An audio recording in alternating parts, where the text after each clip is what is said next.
नमस्ते छात्रों। अब हम कक्षा 5वीं का 10वां पाठ पढ़ने वाले हैं, जिसका नाम है गड़ा धन। धन का मतलब होता है दौलत या संपत्ति। अब मैं पाठ का वाचन करूंगी और समझाऊंगी। आपको ध्यानपूर्वक सुनना है और समझना है। सुंदरपुर गांव में रामदीन नामक किसान रहता था।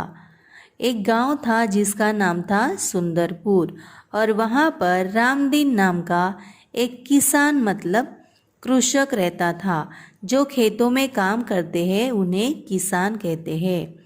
उसके 4 बेटे थे और उस किसान के 4 बेटे थे। रामदीन स्वयं तो बहुत परिश्रमी था, पर उसके चारों बेटे बड़े आलसी थे। जो रामदीन था वह बहुत ही परिश्रमी मतलब मेहनती था, लेकिन उसके जो 4 बेटे थे वे बहुत ही आलसी मतलब सुस्त या मंद थे। हर समय इधर उधर बैठकर गप्पे मारा करते, और वह पूरा दिन हर समय यानी वक्त इधर उधर घूमना, गप्पे मारना ऐसे काम किया करते थे। रामदीन उनके इस अल्लड़पन से परेशान था, और जो रामदीन था वह उनके इस अल्लड़पन यानी भोलेपन से परेशान मतलब हैरान था।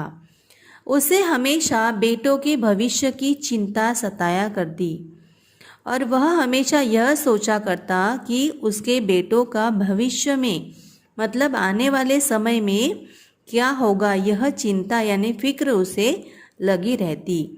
वह दिन रात यही सोचा करता कि बेटे अपना पेट कैसे पालेंगे, और वह रात दिन यही सोचा करता है कि उसके बेटे भविष्य में उनका पेट कैसे पालेंगे। एक रात वह इन्हीं विचारों में खोया था। तभी उसकी पत्नी ने झिझकते हुए उसे एक उपाय सुझाया। एक दिन वह यही विचार करते हुए खोया हुआ था। तभी उसकी पत्नी ने झिझकते हुए मतलब हिचकिचाते हुए उसे एक उपाय सुझाया। उपाय सुनकर वह कुछ देर सोचता रहा। जब उसकी पत्नी ने एक उपाय सुझाया तो वह उपाय यानी कि तरीका सुनकर वह कुछ देर सोचता रहा, लेकिन फिर एकाएक खुशी से उछल पड़ा। लेकिन फिर थोड़ी देर में उसे उस सुझाव से बहुत ही खुशी हुई। अगली सुबह रामदीन ने अपने चारों बेटों को बुलाकर कहा, मैं और तुम्हारी माँ अब बूढ़े हो गए हैं। जब सुबह होती है तब रामदीन अपने चारों बेटों को बुलाता है और क्या कहता है कि अब मैं और तुम्हारी माँ बूढ़े मतलब वृद्ध हो गए हैं। हम दूर तीर्थ यात्रा पर जा रहे हैं। और हम कहाँ जा रहे हैं? दूर तीर्थ यात्रा पर। तीर्थ यात्रा का मतलब है तीर्थ स्थानों में जाने के लिए की गई यात्रा। मैंने खेत में धन गाड़कर छिपा रखा है। तब रामदीन कहता है कि मैंने अपने खेत में धन गाड़कर छिपा रखा है। यदि कोई ज़रूरत पड़े तो उसे निकाल कर उपयोग कर लेना। अगर आपको उस धन की कभी ज़रूरत पड़े तो उसे निकाल कर उपयोग कर सकते हो। गड़े हुए धन की बात सुनकर बेटे खुश हो गए और उन्होंने अपने पिताजी को खुशी खुशी तीर्थ यात्रा पर जाने के लिए कह दिया। जब रामदीन ने कहा कि मैंने अपने खेतों में धन छिपा रखा है, तो यह बात सुनकर चारों बेटे बहुत खुश हो गए और उन्होंने खुशी खुशी अपने पिताजी को और माँ को जाने के लिए कह दिया।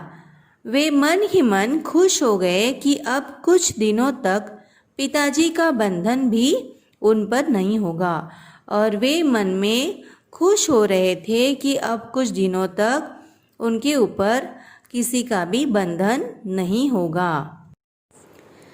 इस चित्र में हम देख सकते हैं कि किस प्रकार रामदीन और उसकी पत्नी अपने चारों बेटों को बुलाकर समझाते हैं कि हम दोनों अब बूढ़े हो चुके हैं और तीर्थ यात्रा पर जा रहे हैं।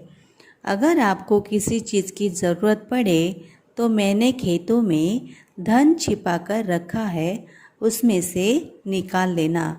इस प्रकार रामदीन अपने चारों बेटों को समझाते हैं।